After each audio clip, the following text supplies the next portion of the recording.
જય શ્રી કૃષ્ણ, જય માતાજી. તો ચાલો શરૂ કરીએ મિત્રો આજની સ્ટોરી. માં જો હવે તો ટિકિટ પણ બુક થઈ ગઈ છે. હવે તો માની જાવ તો તમારી એનિવર્સરીના દિવસે જ્યારે પપ્પા તમને પોતાની સામે જોશે તો ખુશીથી પાગલ થઈ જશે.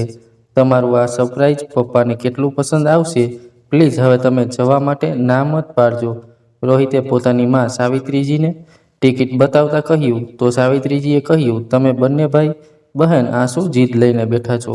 તમે બધા જાણો છો કે તમારા દાદા અને દાદીજીની તબિયત સારી નથી રહેતી. હું તમને બધાને કેવી રીતે છોડીને જઈ શકું? માં, એવું નથી કે તમે આખું વર્ષ જઈ રહ્યા છો. બસ 10-15 દિવસની તો વાત છે. સાવિત્રીજી કંઈક કહે તે પહેલાં જ તેમની સાસુ કાવેરીજી જેવું થોડા દિવસોથી જોઈ રહ્યા હતા કે બંને બાળકો પોતાની માને તેમના દીકરા પાસે મોકલવા માંગે છે. તેઓ બોલ્યા, હવે માની જાઓ ને વહુ, સુનિલ પાસે ચાલી જાઓ. હું અહીં બધું સંભાળી લઈશ. સાસુની વાત સાંભળીને સાવિત્રીજી જવા માટે તૈયાર થઈ ગયા અને મોતીચૂરના લાડુ બનાવવા લાગ્યા. કારણ કે સાવિત્રીના હાથે બનેલા મોતીચૂરના લાડુ તેમના પતિ સુનિલને ખૂબ ગમતા હતા.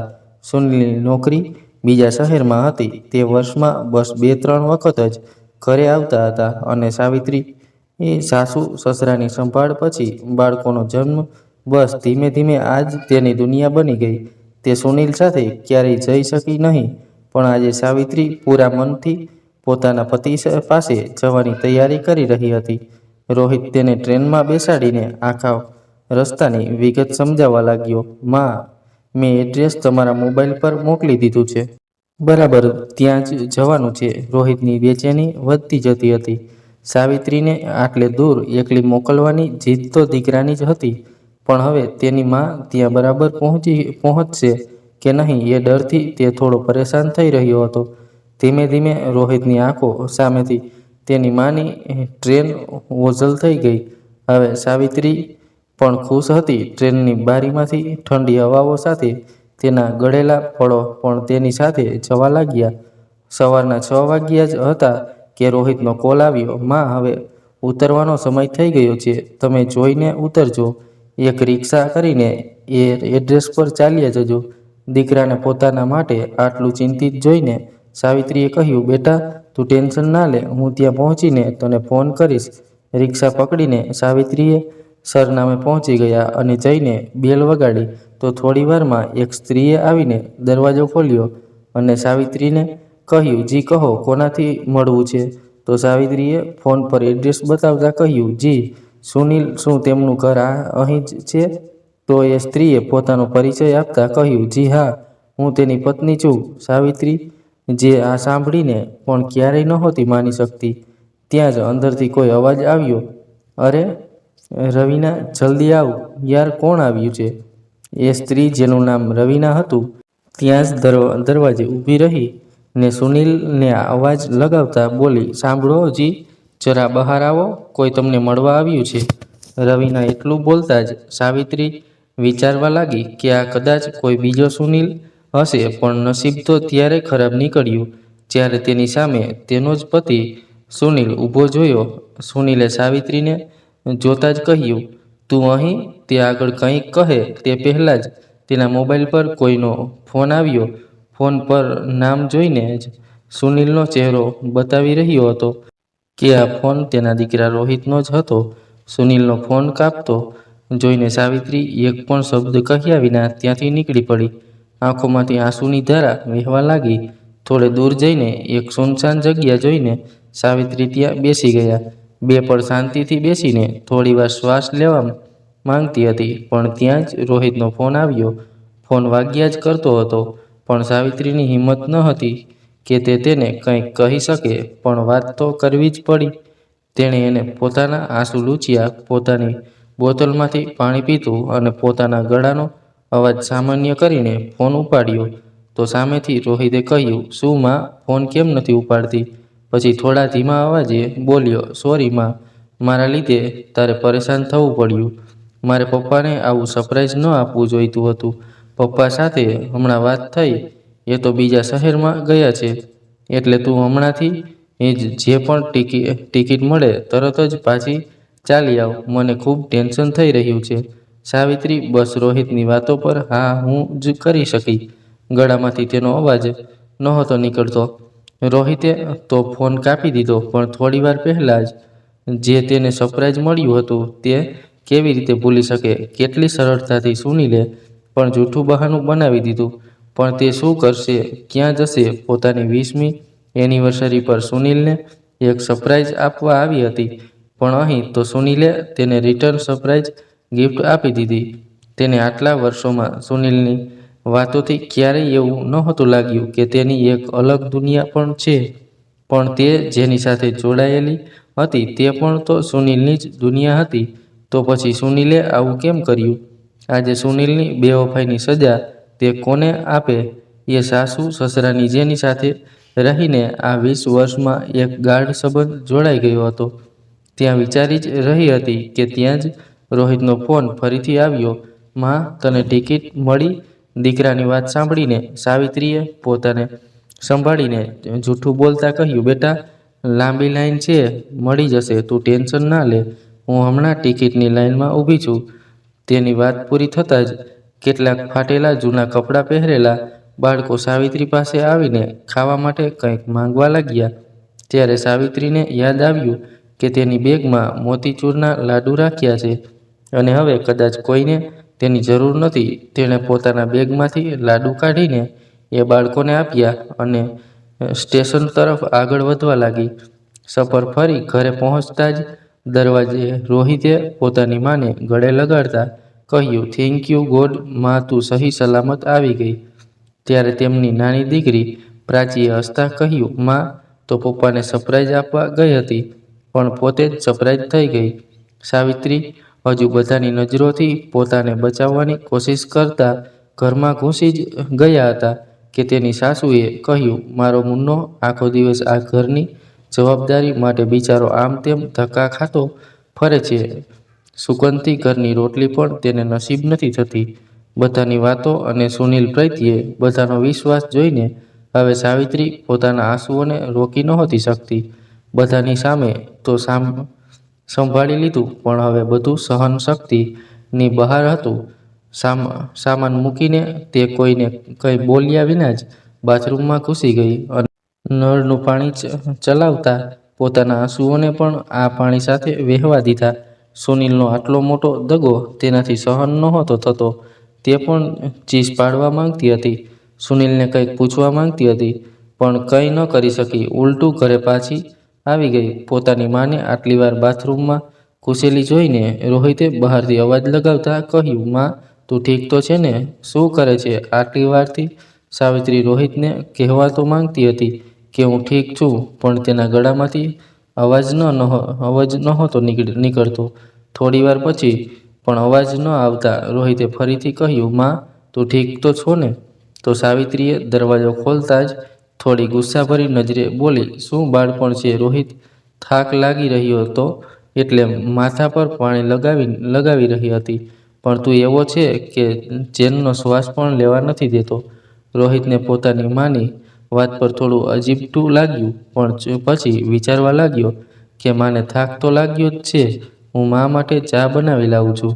એમ વિચારતા તે રસોડામાં ગયો.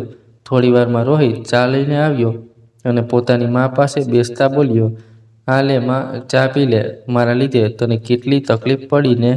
રોહિતની વાત સાંભળીને પણ સાવિત્રીજીએ ચૂપ રહેવું જ સારું સમજ્યું. તે જાણતી હતી કે તે કોઈ બોલે તે પહેલાં જ તેના આંસુ તેનો સાથ નહીં આપે અને બહાર નીકળી આવશે. ચા પીને માને આરામ કરવાનું કહીને રોહિત રૂમની બહાર આવી ગયો. આ બાજુ સુનીલે રવિના સાથે ઘણી વખત વાત કરવા માંગી, પણ રવિનાએ તેને સાથે એક અંતર બનાવી લીધું હતું. તે સમજી ગઈ હતી કે સુનીલ જ્યારે પણ મોં ખોલશે જૂઠું જ બોલશે. કેટલી સરળતાથી તે સુનીલના ઝાંસામાં આવી રહી હતી. એક એક વાત પર આંખો બંધ કરીને ભરોસો કરી રહી હતી. સવારે તે સ્ત્રી કોણ હતી એ પૂછતા વાતને ખૂબ ફેરવ્યા. પછી અંતે સુનીલને સચ્ચાઈ જ કહેવી પડી. સુનીલ દર મહિને ઘરે પૈસા મોકલાવતો હતો. એ વાત તો રવિનાને ખબર હતી, કારણ કે સુનીલના કહેવા પ્રમાણે તેના મા બાપ તેના એક સગાની પાસે રહેતા હતા. રવિનાએ ઘણી વખત કહ્યું પણ હતું કે તેને પણ પોતાના મા બાપને મળાવો, પણ તેણે બહાનું બનાવ્યું કે તું બંગાળી છે એટલે તને મારા મા બાપ પસંદ નહીં કરે. પણ આજે સુનિલની હકીકત રવીનાની સામે હતી, પરંતુ રવીના સાવિત્રીની જેમ નબળી ન હતી. ખૂબ સરળતાથી તે સુનિલને ધમકી આપતા એ ઘર છોડી રહી હતી. સુનિલ પોતાનું માથું પકડીને બેસી ગયો. રવીનાને ખૂબ મનાવવાની કોશિશ કરી. તેણે પણ બધું વ્યર્થ ગયું. એક સેકન્ડમાં બધું બદલાઈ ગયું. અહીંયા સાવિત્રી બધાની નજરોથી પોતાને બચાવવાની કોશિશ કરતી રહી. 3-4 દિવસ જ થયા હતા કે સુનિલે આ ઘરમાં પગ મૂક્યો. સુનિલના પગ મૂકતા જ તેના મા બાપ બંનેની ખુશીનો કોઈ પાર ન હતો. પ્રાચી પણ પપ્પાને રડ લગાવીને સુનિલની આગળ પાછળ ફરવા લાગી. માં તો સાવિત્રીને પોતાના દીકરાની પસંદનું કંઈક ને કંઈક બનાવવાનું કહેતી રહેતી. લલ્લા લલ્લા કહેતા તેની આસપાસ ફરવા લાગી. સુનિલ પોતાની ત્રાસી નજરોથી ઘણી વખત સાવિત્રીજીને જોવા માંગતો હતો, પણ સાવિત્રીને કોઈ ફરક નહોતો પડતો. બધાને વ્યસ્ત જોઈને સુનિલ સાવિત્રી પાસે ગયો, પણ સાવિત્રીએ પોતાનો રસ્તો બદલી લીધો. આજે તેણે સુનિલની પસંદનું કંઈ નહોતું બનાવ્યું, તો સુનિલની મા કાવેરીજીએ રાતના વ્યંજન જોઈને સાવિત્રીને ખરી ખોટી સંભળાવતા કહ્યું કે તેમાંથી એક પણ એવું કંઈ નથી જે સુનિલને પસંદ હોય. પણ સાવિત્રીએ કંઈ ન કહ્યું. તે જાણતી હતી કે એક મા માટે આટલા મહિના પછી પોતાના બાળકોને જોવાની ખુશી શું હોય છે, ભલે તેનો દીકરો તેની પાસે રહે કે ન રહે. સુનિલના મા બાપની સંભાળ અને જવાબદારી સાવિત્રી જ ઉપાડતી હતી, પણ તો પણ પોતાની સંતાન તો પોતાની જ હોય છે એટલે તેને પોતાની સાસુને કંઈ ન કહ્યું. રોહિત આજે પોતાની માના બદલાતા વલણને જોઈને હેરાન થઈ રહ્યો હતો. પપ્પા આવવાની ખુશીમાં જે માના હાથ થાકતા ન હતા, હજારો પકવાન બનાવવામાં જેના દિવસ રાત નીકળી જતા હતા, 2 દિવસમાં જે માં 6 મહિનાની કસર પૂરી કરી દેતી હતી, આજે એટલી બદલાઈ કેમ છે? પણ રોહિતે હજુ પૂછવું જરૂરી ના સમજ્યું. તે જાણતો હતો કે તેની માં જે પણ કરી રહી છે તેની પાછળ કંઈક મોટી વાત તો હશે જ. બસ એણે પોતાની માના ચહેરાને જોયો અને પોતાના પપ્પાના ચહેરા પરથી કંઈક અંદાજો લગાવવાની કોશિશ કરવા લાગ્યો કે ક્યાંક બંને વચ્ચે કંઈક થયું તો નથી ને. રાતના ભોજન પછી સુનિલ હવે જાણતો હતો કે સાવિત્રી આ રૂમમાં તો આવશે જ, ત્યારે વાત કરી લઈશું. પણ સાવિત્રીના મગજમાં કંઈક અલગ જ ચાલી રહ્યું હતું. પ્રાચી પણ પોતાની દાદી પાસે સૂવા ચાલી ગઈ. નાનપણથી તેને દાદી પાસે સૂવાની આદત હતી અને હવે 15 વર્ષની થઈ ગઈ, પણ હજુ પણ તેને દાદી પાસે જ ગમતું હતું. રોહિત પણ પોતાના રૂમમાં જઈને ભણવા લાગ્યો. સાવિત્રીએ રસોડાના વાસણો સમેટીને રોહિતના રૂમમાં જઈને કહ્યું, રોહિત, હું આજે અહીં સૂવા માંગુ છું. આ સાંભળીને રોહિતે પોતાની મા તરફ જોઈને કહ્યું, કેમ માં, શું થયું? પપ્પા સાથે કંઈક અણબનાવ થયો છે કે શું? એટલું બોલવાની વાર હતી કે સાવિત્રીની આંખો છલકાઈ ગઈ. રોહિત, મને સૂવા દે બેટા, લાઇટ બંધ કરી દે, માથું દુખે. રોહિત પોતાની માની દશા જોઈ તો રહ્યો હતો, પણ કંઈ સમજી નહોતો શકતો. તેણે માનું કહ્યું માની લીધું અને લાઇટ બંધ કરી દીધી, પણ ઊંઘ ન સાવિત્રીને હતી, ન રોહિતને અને ન જ સુનિલને. અહીંયા એ રૂમમાં સુનિલ ક્યારેક ઘડિયાળના કાંટા જોતો હતો, તો ક્યારેક દરવાજા તરફ. ઘણીવાર પછી પણ જ્યારે સાવિત્રી ન આવી તો સુનિલ તેને રૂમની બહાર શોધવા લાગ્યો. ક્યારેક રસોડામાં જોતો તો ક્યારેક બાથરૂમ તરફ જોતો. તેની માના રૂમમાં તો સાવિત્રી જશે જ નહીં એટલે તેને અંદાજો આવી ગયો કે સાવિત્રી રોહિતના રૂમમાં છે. તેની હિંમત ન હતી થઈ કે તે સાવિત્રીને બોલાવે. રોહિતના રૂમમાં સાવિત્રી પોતાના દુઃખને દબાવતી આંખો ફાડીને સૂતી હતી. આજે સુનિલને જોઈને એ દિવસના ઘા ફરીથી દુખવા લાગ્યા. અત્યાર સુધી રોહિત પણ અંદાજો લગાવી ચૂક્યો હતો કે માને કંઈક તો થયું છે અને વાત પણ ખૂબ મોટી છે. આજે જે માં તેને દેખાતી હતી તેણે ક્યારેય પોતાની માનું આવું રૂપ નહોતું જોયું. સાવિત્રી પાસે હજારો સવાલો હતા જેના જવાબ તેને જોઈતા હતા. સુનિલે તેનો ભરોસો તોડ્યો હતો. તે આ ઘરમાં હવે રહેવા નહોતી માંગતી. સુનિલ જે દૂરથી તેની અને તેના બાળકોની જવાબદારી એક બોજની જેમ ઉપાડી રહ્યો હતો. એ બોજનો ભાર હજુ સાવિત્રી પણ ઉપાડી શકતી ન હતી. રોહિત અને પ્રાચીના ભવિષ્યનો વિચાર કરીને તે કોઈ નિર્ણય લેવામાં ઉતાવળ નહોતી કરવા માંગતી. આ ઉંમરે તેને કોણ નોકરી આપશે? તેનું જીવન તો રસોડામાં જ ગુજરી રહ્યું હતું. આ બંને બાળકો સાથે તે ક્યાં ભટકશે? પિયરમાં જઈને પોતાનું સન્માન પણ ગુમાવવા નહોતી માંગતી. તે જાણતી હતી કે પિયર 2 દિવસ માટે જ ઠીક રહે છે. લગ્ન પછી પતિને છોડીને બાળકો સાથે ત્યાં રહેવું પણ મુશ્કેલ જ હશે. આ બધા વિશે વિચારતી હોવા છતાં આજે સુનિલને સામે જોઈને તેને કંઈ અહેસાસ નહોતો થતો. 20 વર્ષનો સાથ, 20 વર્ષનો પ્રેમ, 20 વર્ષનો એકબીજા પરનો ભરોસો, જાણે આ હાથોમાંથી બધું રેતની જેમ લપસી રહ્યું હતું. સાવિત્રીના મનમાં હજારો સવાલો હતા. આ સવાલોના દર્દનો જવાબ પણ હવે તેને જ શોધવાનો હતો.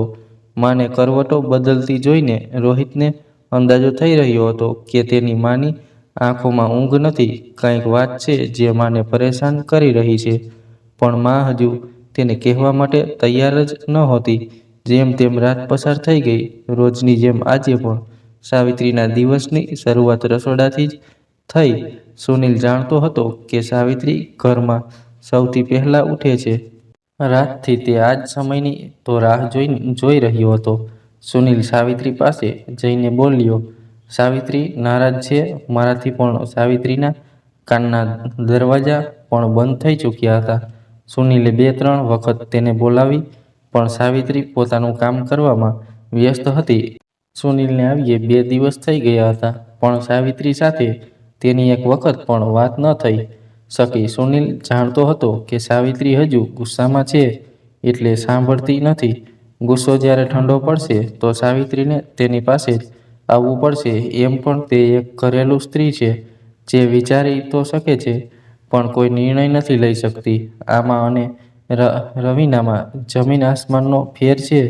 2 દિવસ પછી સુનિલ તો ચાલ્યો ગયો, પણ ઓફિસમાં પહોંચતા જ આજે તેને ત્યાંનું વાતાવરણ બગડેલું લાગ્યું. પણ સુનિલનું એ વાતથી બધું ધ્યાન રવીનાના કેબિન પર હતું. સુનિલ તેની પાસે જઈને પોતાના પતિ હોવાનો હક બતાવવા બોલ્યો, રવીના, આ શું તે સિંદૂર નથી લગાવ્યું? હાથમાં ચૂણીઓ પણ નથી પહેરી? જાણે છે એનો મતલબ? તો રવીના ગુસ્સાથી બોલી, મારી કેબિનમાંથી બહાર નીકળ. તો સુનિલે બેશરમીથી કહ્યું, બહાર નીકળ એટલે? હું મારી પત્ની સાથે વાત કરું છું. તને આ રૂપમાં જોઈને બધા શું વિચારશે આપણા વિશે? તો રવીનાએ કહ્યું, શું વિચારશે? જેણે પણ મને પૂછ્યું મેં બધાને તારી અસલિયત કહી દીધી છે, કે તું એક દગાબાજ છે. આ બધા જાણી ગયા છે તારી હકીકત. હવે સુનિલને સમજાયું કે તેને ઓફિસમાં બધા એવી રીતે કેમ ગોળી રહ્યા હતા. તેણે કહ્યું, થોડો સમય તો આપતી રવીના, આટલી જલ્દી કેવી રીતે તું બધું ખતમ કરી શકે છે? તારો પતિ હજુ જીવતો છે અને તે આ સિંદૂર મિટાવી દીધું? રવીના ગુસ્સાથી લાલ થતા બોલી, સુનિલ, તારા હોવાથી કે ન હોવાથી મને હવે કોઈ ફેર નથી પડતો. મેં અજાણતા એક સ્ત્રીનું સિંદૂર અને તેનો ભરોસો છીનવ્યો છે. મારા દિલમાં હવે તારા માટે નફરત સિવાય કંઈ નથી. હવે તું અહીંથી જઈ શકે છે, નહીં તો હું તારા પર દગાનો કેસ કરી દઈશ. સુનિલ આ જોઈને ત્યાંથી પોતાના ઝડપી પગલે બહાર નીકળી ગયો. અહીંયા સુનિલના જતાં જ રાત્રે જ્યારે બધા સૂવા ગયા તો રોહિત પોતાની બેચેની સાથે સાવિત્રી પાસે ગયો. સાવિત્રી પણ રૂમની લાઇટ બંધ કરીને આંખો બંધ કરી સૂવાની કોશિશ કરી રહી હતી. પણ રોહિત જાણતો હતો કે તેની માની આંખો તો બંધ છે, પણ તેના ઊંઘની કોઈ ગુંજાયશ નથી. રોહિતે કહ્યું, માં, મારે તને કંઈક પૂછવું છે. સાવિત્રી જાણતી તો હતી કે રોહિત શું પૂછવાનો, એટલે બહાનું બતાવવા બોલી, રોહિત, સૂઈ જા બેટા, રાત થઈ ગઈ છે. ના માં, હું જાણું છું કે ન તું સૂઈ શકીશ અને ન હું. એના કરતાં સારું છે કે વાત કરી લઈએ. માં, જો અમને જ્યારે પણ કોઈ સવાલ પરેશાન કરે છે તો અમે પણ તો તારી પાસે જ આવીએ છીએ. પછી એ સમસ્યાનો ઉકેલ શોધીએ છીએ. હું જાણું છું કે તું કોઈ વાતથી પરેશાન છે. હવે કહે, શું વાત છે? હવે રોહિતનું આટલું બોલતા જ સાવિત્રી પોતાને સંભાળી ન શકી. આંખોમાંથી ઝરઝર આંસુ વહેવા લાગ્યા, હોઠ ધ્રુજવા લાગ્યા. બોલવું તો ઈચ્છતી હતી, પણ જીભ હવે સાથ નહોતી આપતી. પોતાના હાથોથી એક વખત આંસુ લૂછતા જીભ બસ તારા પપ્પા પર અટકી ગઈ. રોહિત એટલું તો સમજી ગયો કે આ વાત ખૂબ મોટી છે અને પપ્પા સાથે સંબંધિત છે. હવે તેમાં મનમાં પણ પોતાના પપ્પા માટે ઘણા પ્રશ્નો ભરાવા લાગ્યા કે પપ્પાએ આખરે શું કર્યું છે જેનાથી માની હાલત આવી થઈ ગઈ છે. થોડી વારમાં રોહિતને પકડીને સાવિત્રીએ કહ્યું, રોહિત, તારા પપ્પાએ આપણા બધાને દગો આપ્યો છે બેટા. એમ કહેતા સાવિત્રીએ સુનિલની બધી સચ્ચાઈ પોતાના દીકરાને કહી દીધી.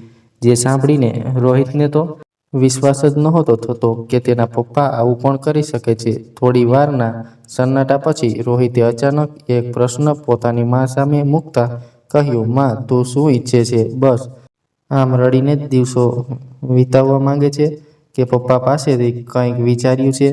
રોહિતની વાત સાંભળીને સાવિત્રી પણ સમજી નહોતી શકતી કે આખરે સાચે જ તે શું ઈચ્છે છે. પણ આજે રોહિતની વાતો સાંભળીને પોતાની વાત રજૂ કરતા સાવિત્રીએ કહ્યું, રોહિત, હવે હું તારા પપ્પા સાથે નથી રહેવા માંગતી, પણ તારા દાદા અને દાદી સાથે પણ મારો એક ગાઢ સંબંધ છે.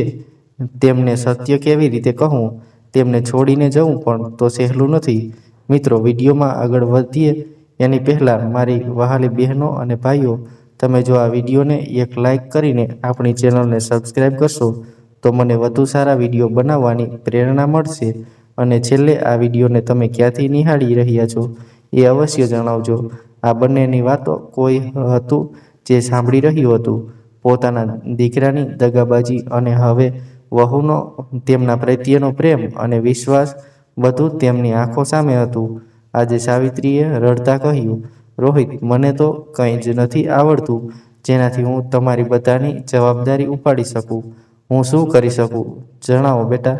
રોહિત પાસે હજુ આ સવાલનો જવાબ ન હતો કે રાતે કેટલીક વાતો, કેટલાક નિર્ણયો અધૂરા જ રહી ગયા. બંને વચ્ચે રોજની જેમ સાવિત્રી સવારે પોતાના કામોમાં વ્યસ્ત હતી. હવે રોહિતની પણ ઊંઘ ગાયબ હતી, કારણ કે રોહિત પોતાની માને તેમના આત્મસન્માન અને આત્મવિશ્વાસની લડાઈમાં તેનો સાથ આપવા માંગતો હતો. અહીંયા રવીનાના વલણને જોઈને સુનિલ સાવિત્રીનો ભરોસો જીતવાની કોશિશ કરવા ફરીથી ઘરે આવવાનું વિચારવા લાગ્યો, કારણ કે રવીનાએ તો એક ઝટકામાં જ પોતાની જિંદગીમાંથી તેનું વજૂદ ખતમ કરી દીધું હતું. પણ તેને સાવિત્રી પર પૂરો ભરોસો હતો કે તે રવીના જેવી નથી. ખૂબ વિચારીને નિર્ણય લે છે. મારી પાસે રહેવા સિવાય તેની પાસે કોઈ બીજો રસ્તો નથી. જ્યારે તે ઘરે પહોંચ્યો તો તેની મા કાવેરીજી તો તેનો થાક જોઈને પોતાના પાલવથી તેનો પરસેવો લૂછવા લાગ્યા. પણ તેના પિતાજીને સુનિલનું આવવું પસંદ ન આવ્યું, કારણ કે તે રાત્રે તેના પિતાજીએ જ પોતાની વહુ અને પુત્રની વાત સાંભળી લીધી હતી. સુનિલની નજર હવે સાવિત્રીના ચહેરા પર હતી. તેની માંગ હજુ લાલ સિંદૂરથી સજેલી હતી. આ જોઈને સુનિલના ચહેરા પરથી એક અહંકારની હસી સ્પષ્ટ ઝળકી રહી હતી. સુનિલના પિતાજી તેના મનોભાવને જોઈને સુનિલને બોલ્યા, આજે ફરી અચાનક કેવી રીતે આવું થયું? તો સુનિલે જૂઠનો સહારો લેતા કહ્યું, ઘણા દિવસથી પોતાના પરિવારથી દૂર રહ્યો છું. હવે થોડો સમય મારી પત્ની અને બાળકોને આપવા માંગુ છું. પણ ત્યારે જ તેના પિતાજીએ ગુસ્સાભરી નજરોથી સાવિત્રીનો સાથ આપતા કહ્યું, એટલી સફાઈથી તું જૂઠું બોલી જાય છે? મારો દીકરો આટલો નાલાયક નીકળશે એ ક્યારેય નહોતું વિચાર્યું. મેં સુનિલની મા પોતાના પતિની વાતો પર ગુસ્સે થતા બોલી, શા માટે દીકરાને નાલાયક કહી રહ્યા છો? દિવસ રાત તે પોતાનો લોહી પરસેવો બાળે છે. ઘરની 2 વખતની રોટલી પણ તેને નસીબ નથી થતી. હવે જ્યારે તે આપણા બધા સાથે રહેવા આવ્યો છે તો તમે બધા આવું વર્તન કેમ કરો છો? સુનિલના પિતાજીએ બધાની સામે જ સુનિલની અસલિયત પોતાની પત્નીને કહી દીધી. આ સાંભળી રોહિત અને સાવિત્રી એકબીજા તરફ જોવા લાગ્યા કે તેમને કેવી રીતે ખબર પડી. ત્યારે સુનિલના પિતાજીએ રાતની બધી ઘટના તેમને કહી દીધી કે તેમણે આ બંનેની વાતો સાંભળી લીધી હતી. સુનિલની અંદર હજુ પણ ગુસ્સો ઉકળી રહ્યો હતો. તેણે પોતાના બાપુજીને કહ્યું, બાપુજી, તમે આ ગવાર ઓળતની બાજુ લઈ રહ્યા છો? આને તો ઘરમાં બેસીને મગરના આંસુ વહાવતા આવડે છે. તમે કદાચ ભૂલી રહ્યા છો કે તમારો સગો દીકરો હું છું, આ નહીં. સુનિલના પિતાજીએ કહ્યું, આ તો તારી કિસ્મત છે કે તું મારો સગો દીકરો છે. કદાચ એટલે જ હજુ સુધી ઊભો છે. કોઈ બીજું હોત તો ક્યારનો ધક્કા મારીને બહાર કાઢી દેત. તો સુનિલ પોતાની માં તરફ જોતા બોલ્યો, માં, જોઈ રહી છો પિતાજી કેવી વાતો કરે છે અને કોનો પક્ષ લઈ રહ્યા છે? તો સુનિલના પિતાજીએ પોતાની પત્ની કાવેરીજી તરફ જોતા કહ્યું, લાગણીઓમાં આવીને તું એ માણસ સાથે ખોટું ન કરી દે જેને આ પરિવારને પોતાની મહેનતથી સિંચ્યો છે. તને આજ સુધી એક ગ્લાસ પાણીની જરૂર પડતી તો તું કોને અવાજ આપતી હતી એ યાદ કરી લે. આંખોમાં ફરેબી દીકરાનો પડદો હટાવી સત્યનો સાથ આપ. પોતાના પતિની કઠોર પણ સત્યવાદી વાતોને કાવેરી પણ ખોટી નહોતી ફેરવી શકતા. પોતાની માને આ રીતે ચૂપ જોઈને સુનિલે કહ્યું, માં, બોલો ને, તમે ચૂપ કેમ છો? તમે મારી સાથે છો કે આ સ્ત્રી સાથે? ત્યારે કાવેરીજી સુનિલના ગાલ પર એક થપ્પડ ચડતા બોલ્યા, સુનિલ, શું આ સ્ત્રી લગાડી રાખ્યું છે? સાવિત્રી નામ છે તેનું, કે એ પણ ભૂલી ગયો? તારા બાળકોની માં છે. તો સુનિલ ઝડપથી સાવિત્રીનો હાથ ખેંચતા તેને રૂમમાં લઈ ગયો અને બોલ્યો, આજે માએ તારા કારણે મારા પર હાથ ઉઠાવ્યો. એને ભૂલીશ કે તું મારા આપેલા ટુકડા પર જીવી રહી છે. જો મેં ઘરે પૈસા આપવાનું બંધ કરી દીધું ને તો આ આકળ બધી નીકળી જશે. સુનિલને આ બોલતા જોઈ સાવિત્રી ચૂપચાપ રોહિતના રૂમમાં ચાલી ગઈ. પણ આજે સુનિલની વાતોથી સાવિત્રીના આંસુ નહોતા વહી રહ્યા. આજે પોતાના આત્મસન્માનની ચોટને ઉભરવાનો વખત હતો. એ માણસ સાથે હવે તેનું અહીંયા રહેવું મુશ્કેલ હતું. રોહિતે પણ માને કંઈ ન કહ્યું. તેણે પણ નક્કી કરી લીધું હતું કે માં જે પણ નિર્ણય લેશે તે તેનો જ સાથ આપશે. પોતાની માના આત્મવિશ્વાસને તૂટવા નહીં દે અને ન પિતાજી સામે હાથ ફેલાવવા કહેશે. રાત્રે પોતાના સાસુ સસરાના રૂમમાં જઈને પોતાનો નિર્ણય સંભળાવતા સાવિત્રીએ કહ્યું, બાપુજી, હવે હું આ ઘરમાં નથી રહી શકું. હું બાળકો સાથે જવા માંગુ છું. આ સાંભળતા જ તેની સાસુ કાવેરીજીએ કહ્યું, આ તું કેવી વાતો કરે છે સાવિત્રી? નાની વાતનું બતંગડ ન બનાવો.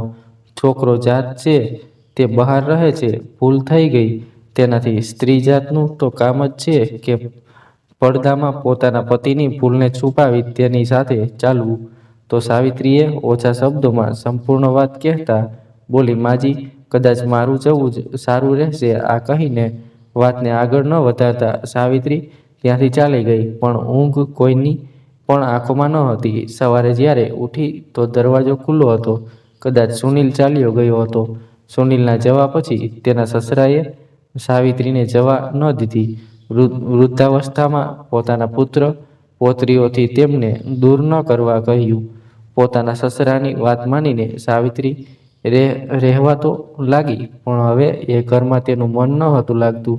જે ઘરમાં ક્યારેય એક ગઢ શબ્દ સ્થપાયો હતો ત્યાં એક પરાયાપણાનો અહેસાસ થઈ રહ્યો હતો. તેના સસરાની પણ હવે તબિયત ખરાબ રહેવા લાગી હતી.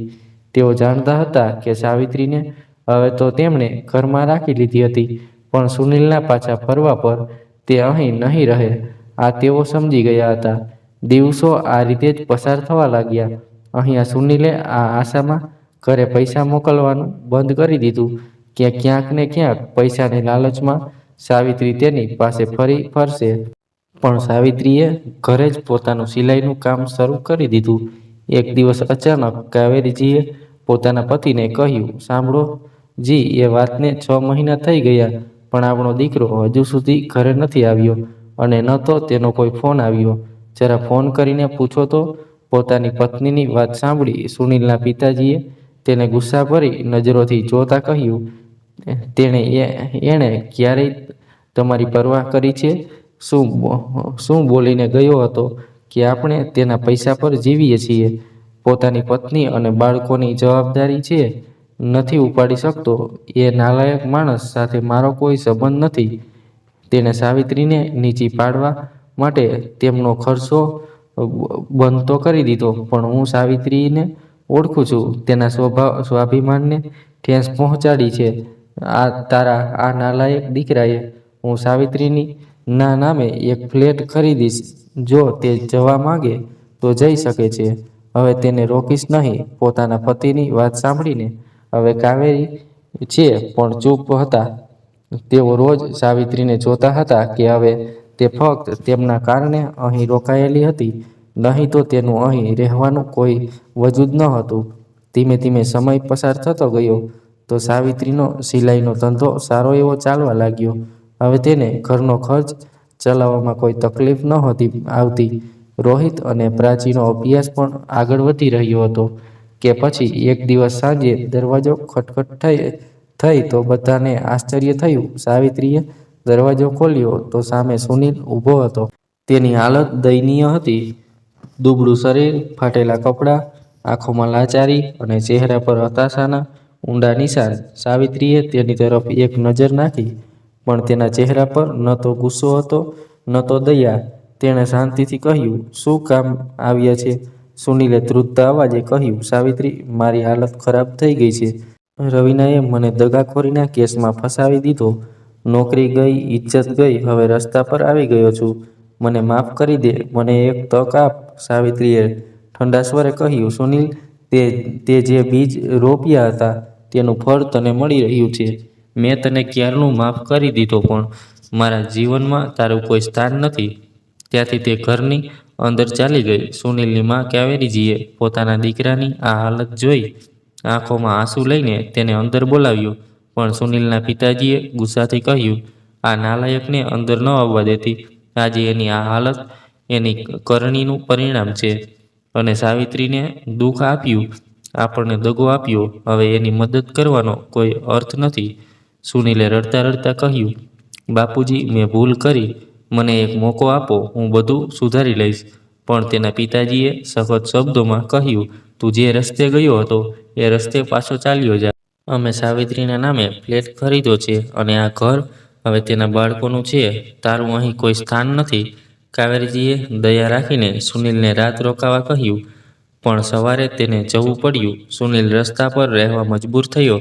રવીનાએ તેની સામે કેસ ચલાવ્યો અને કોર્ટ તેને જેલની સજા સંભળાવી. જેલમાં તેની હાલત વધુ ખરાબ થઈ ગઈ અને તે એકલો, બીમાર અને નિરાશામાં જીવવા લાગ્યો. બીજી તરફ સાવિત્રીનું જીવન ખીલી ઉઠ્યું. તેનું સિલાઈનું સાહસ એટલું સફળ થયું કે ગામની ઘણી સ્ત્રીઓને રોજગાર મળી. તેણે પોતાની કમાણીમાંથી એક નાની દુકાન ખોલી જે ટૂંક સમયમાં શહેરમાં પ્રખ્યાત થઈ. રોહિતે એન્જિનિયરિંગમાં ડિગ્રી મેળવી અને એક મોટી કંપનીમાં નોકરી શરૂ કરી. પ્રાચી ડૉક્ટર બની અને ગામમાં એક નાનું હોસ્પિટલ ખોલ્યું જેથી ગરીબોની મફત સારવાર મળે. સાવિત્રીના સસરાએ તેની પ્રશંસા કરતા કહ્યું, બેટા, ત્યાં ઘરનું નામ રોશન કર્યું. તારા જેવી વહુ હોવી એ અમારું સૌભાગ્ય છે. સાવિત્રીએ પોતાના ફ્લેટને સુંદર રીતે સજાવ્યું અને ત્યાં રોહિત, પ્રાચી અને મા બાપુજી સાથે ખુશીભર્યું જીવન જીવવા લાગી. એક દિવસ ગામના લોકોએ તેનું સન્માન કરવા એક કાર્યક્રમ રાખ્યો જ્યાં તેને ગામની પ્રેરણાનું બિરુદ આપવામાં આવ્યું. તેના સસરા સાસુ પણ તેની સફળતા જોઈ ગર્વથી ભરાઈ ગયા. કાવેરીજીએ કહ્યું, સાવિત્રી, તે મને શીખવ્યું કે સ્ત્રી પોતાના બળે બધું મેળવી શકે છે. તું મારી સાચી દીકરી છે બેટા. સમય જતાં સાવિત્રીનું નામ શહેરથી આગળ વધી રાજ્ય સુધી પહોંચ્યું. તેની કંપનીના કપડાં દેશભરમાં વહેંચાવા લાગ્યા અને તે એક સફળ ઉદ્યોગપતિ બની. રોહિત અને પ્રાચીએ પણ પોતાની માની મદદથી ગામમાં શિક્ષણ અને આરોગ્યની સુવિધાઓ વધારી. સાવિત્રીએ પોતાની કમાણીમાંથી એક ચેરિટી શરૂ કરી જે ગરીબ સ્ત્રીઓને સ્વાવલંબી બનાવવામાં મદદ કરતી હતી. જ્યારે સુનિલ જેલમાંથી છૂટ્યો ત્યારે તે એકદમ તૂટી ગયો હતો. તે ગામમાં પાછો ફર્યો પણ કોઈએ તેને આશરો ન આપ્યો. તેના માતા પિતાએ પણ તેના માથું ફેરવી લીધું. આખરે રસ્તા પર ભીખ માંગતો જોવા મળ્યો જ્યાં લોકો તેની મજાક ઉડાડતા હતા. એક દિવસ ઠંડીની રાતે તે રસ્તાના કિનારે બેહોશ થઈ ગયો અને તેનું અવસાન થયું. ગામના લોકોએ તેની વાત કરતા કહ્યું, જેની સાથે ખોટું કર્યું એનું ફળ તેને મળ્યું. બીજી તરફ સાવિત્રીનું જીવન ખુશીઓથી ભરાઈ ગયું. તેના બાળકોની સફળતા, તેનું સાહસ અને ગામનું સન્માન, આ બધું તેના સ્વાભિમાનની જીતનું પ્રતીક બન્યું. એક દિવસ સાંજે જ્યારે તે પોતાના ફ્લેટની બાલ્કનીમાં ઊભી હતી અને રોહિત પ્રાચી સાથે હસતી રમતી હતી, ત્યારે તેણે મનમાં વિચાર્યું, જીવનમાં મુશ્કેલીઓ આવે પણ આ હિંમત અને પ્રેમથી બધું જીતી શકાય છે. તો મિત્રો, તમને આ વાર્તા કેવી લાગી? કોમેન્ટ કરીને જરૂર જણાવો. વાર્તા સારી લાગી હોય તો પ્લીઝ વિડીયોને લાઇક કરો, શેર કરો અને આપણી ચેનલને સબસ્ક્રાઈબ જરૂર કરો. તમારો ખૂબ ખૂબ આભાર.